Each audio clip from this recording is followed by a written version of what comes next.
जुबान का दर्द।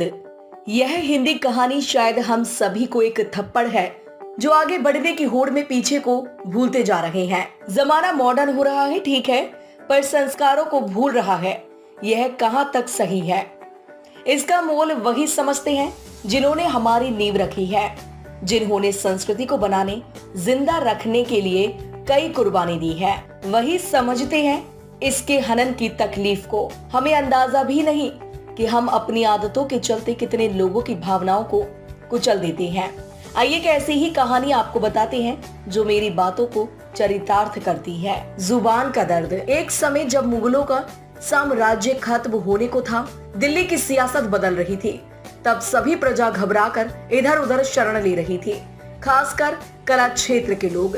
सभी शायर जिन्हें पता नहीं था कि अब उनकी रोजी रोटी का भी बस अल्लाह ही मालिक है। उस वक्त दिल्ली में एक मशहूर शायर हुआ करते थे जिनका नाम था मीर। एक दिन मीर भविष्य की चिंता में सर झुकाए बैठे थे, तभी राहगीर गुजरा। उसने रुककर चिंता का कारण पूछा। तब मीर ने अपने और बीवी बच्चों के भविष्य की चिंता व्यक्त की। तब उस राहगीर ने मार्ग सुझाया। उसने कहा, अभी भी हैदराबाद में मुगल राज है, वहां आप जैसे महान शायर की जरूरत है, आपको वहीं निकल जाना चाहिए। मीर को यह बात ठीक लगी और उन्होंने दिल्ली से रवानगी लेना तय किया। कई बैलगाड़ियां सजी जिस पर उनका पूरा परिवार हैदराबाद की तरफ चल पड़ा। सफर कई महीनों का था, जिसमें कई शहर, कई संस्कृति के दर्शनों के बाद मंजिल मिलना था।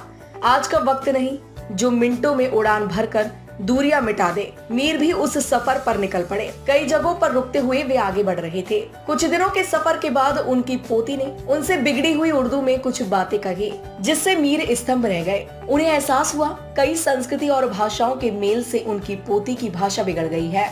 उर्दू के महान शायर के लिए यह पल अत्यंत दुखदायी था।